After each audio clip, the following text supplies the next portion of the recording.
As a former grammar school boy, I can't think of anything worse than the plan to reintroduce selection at the age of 11.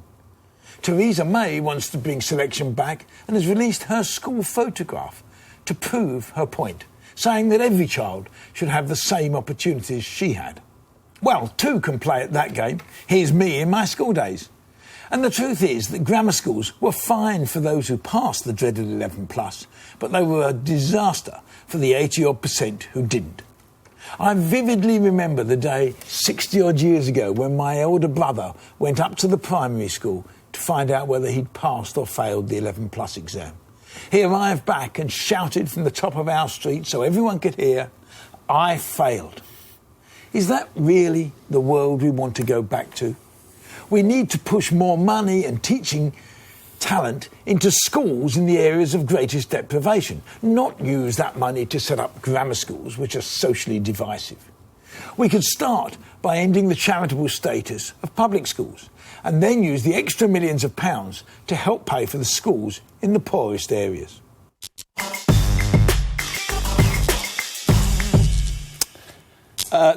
Greg, what do you suppose your grammar school education gave you? Because you're nothing if not a successful bloke. What did it give you? Well, I wasn't a great success at school. I mean, I came bottom of the year and all those things. So it gave me a lot of good mates and it... Would you have achieved what you have achieved? You've achieved a hell of a lot. I have no idea. I put it to you. But my concern is not what happened to the people who went to grammar schools. It's what happened to the rest. I hear you, but you do stand accused, I have to say, of pulling up the drawbridge. You know, it was great for me, but now let's pull up the drawbridge. Well, I don't think it was great for me. If you want. All right, okay, all right. But you're focusing on the negative side, and I agree with you. The old style secondary moderns, as they were known, that they do not, it would appear, work. So instead of levelling down, why don't we try and level up with grammar schools? I would imagine you're in support of sports academies, music academies, dance academies. Yes, because everybody can go there. Why can't we have academic academies? Where really bright kids, just as kids who are good at sport, just as kids who are good at music... Let's just take an example as Kent. Kent is a county that's still got all the grammar schools. Right? So you're on thin ice now. Go ahead. It has 20 failing secondary schools. Right. The most of any local authority in the country, or any county in the country. Why? Because they cream off some to go to grammar schools. Secondly, the idea that grammar schools actually gave massive opportunities to working class kids just isn't true. 5% of working class kids got to grammar schools. 95% didn't. Now, that has changed over the years. And it's quite interesting. In the education establishment, you know, you go through the people who are educationists themselves. No one has come and said we want selection, other than ideological politicians. Hang on, that's not true. There's a whole group of head teachers who are hugely in support of grammar schools. I'll give you Sir Michael Wilshort, the Chief Inspector of Ofsted, the head of schools, is absolutely opposed. I'll give you that. But if you look at other former education secretaries, they're in favour of it. No, education secretaries aren't educationalists, they're politicians. No, OK, well, they have an experience in the field, though. Yeah, but we've moved a long way since then. Why do we want to go back? How come you're right and all the parents are wrong? Everybody the many parents out there who are clamouring to get their kids in grammar schools. Kent is where there's been an extension, as I'm sure you know, of that annex. They're not clamouring to get their kids in the 20 failing secondary schools. Well, I didn't say that, did I? No, but that's the point. If you don't get into there, you go to one of those. That's what has to be addressed. And therefore, the resources... yes, but that's not what happens, because more resources, more money, better teachers go to the grammar schools. Greg, where did you send your kids to school? I sent them all to comprehensive schools. Right, OK, so he is doing what he says... Mm-hmm. Okay. He is practising what he's preaching, unlike most parents. And they all did very well. Who would use their sharp elbows to get their kids into the best schools at the expense of other children, which is in a sense what Theresa May is capitalising on, that wish of parents to do their best by their children. Until their kids don't get there. But I found it fascinating what you said about your brother in the intro, that your brothers ran out into the street and shouted at the top of his voice, "I failed, I'm a failure." And to me, it's like some kids are academically bright, some kids are not. It's not better or worse to be more practical or more academic. It's just different. So for me, it's more a case of positioning. There will be some people that are better at this. It doesn't make anyone unequal or better or worse. It's about how you position this. And I think it was Justin Greening came out and said that there's so many parents that don't have good quality schools on their doorstep.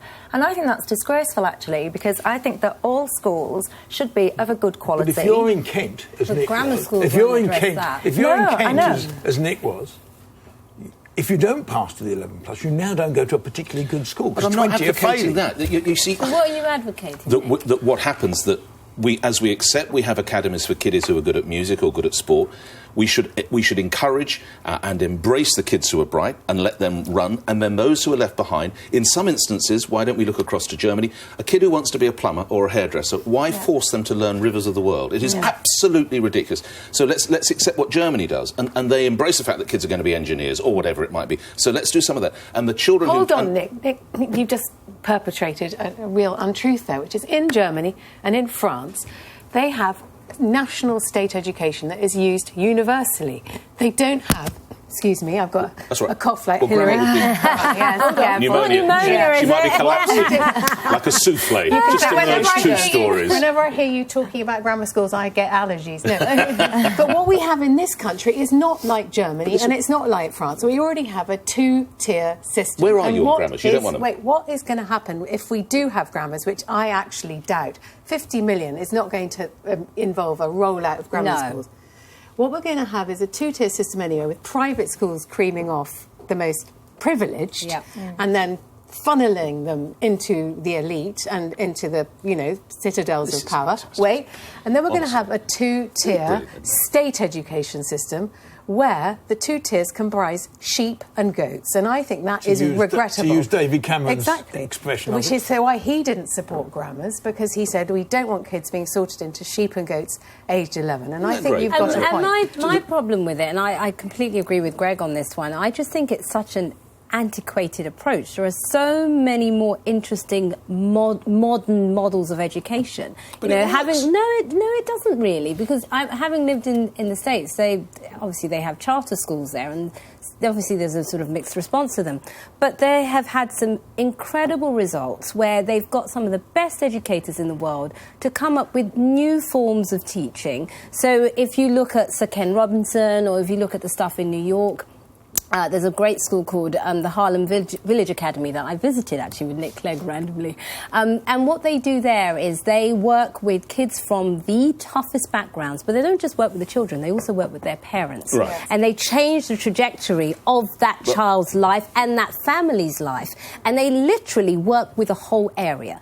And their results have been phenomenal. They have the best results in the whole of New York State. Better than the best private schools. So I don't see why Justine Greening didn't go on a fact-finding mission to see some of the best examples around the world and actually test that out. Grammar schools is so behind. What I find fascinating is two of the biggest opponents have benefited from a grammar school education or a pretty top-notch education. So it's all right for you guys. But the people watching that who want to get their kids in... I just said... You didn't go to Walthamstow, did you? So you guys can benefit... I feel misrepresented. I've said on this programme before that I'd like to see us have a state education that was good enough for all and used by everybody. Exactly. We should be aiming for a national education system that in that direction, not in terms of... Where do your children? They went to a range of state and C of E and private. Sure, good. Day and boarding schools. Good. Yeah. But also, Nick, don't you think the problem with grammar schools is you count kids out far too early? What do you mean by that? 11 is too early to say who's gifted and who's not. There is an argument for 13, what used to be called accommodation. I suspect my kids would have all passed 11 plus, right? They've all done pretty well, they've all got good degrees. I suspect they'd have all passed 11 plus. Instead, they went to comprehensive schools. They've done perfectly well. Why you want to change that system to a system that actually puts all this pressure on an 11 and makes it, and it's incredibly divisive. I always remember going, when in the street, the postman came with your results, whether you passed or failed. And I think about 6 of us all rushed out to get them. And you got a different size envelope. Oh, yeah, that was still very if you passed them. And you just think, this is so terrible. And I remember a couple of my mates walking back. Life's terrible, Greg. No, not at 11. Guess what? Life is terrible. Life is selective as well. Life is selective. But let's not count kids out so early. Greg, you asked me why. Maybe it is because, let me just take this opportunity to show you a Sky News poll that would seem to back up what Michelle and I are saying. The Sky News poll found that most people agree with it. 60% of respondents say backing the proposals to get rid of this ban on grammar schools. 27% are against, and 13% are still trying to work it out. But 60% say that. That is a pretty healthy number, Greg. So the people have spoken, and they've said... I don't believe in the people speaking in that way. I don't believe... Because they don't... Just like I didn't believe in referendums. No, because I think you have got to look at the evidence, which is what we failed to do in Brexit. We've got to look at the evidence and say, what does the evidence show us? Yeah. And the evidence shows us actually it was pretty good. And of course it's weird because in some areas 10% went to grammar school, in other areas 20% went. You thought, well, hang on, what about the 10% who didn't go? Yeah. Right. The whole thing was weird. Right. It favoured kids who were born between August and September, August and Christmas. If you actually look at the evidence, they can show you that. Okay. It was a terrible system, and let's not go back to it. All right, let's go.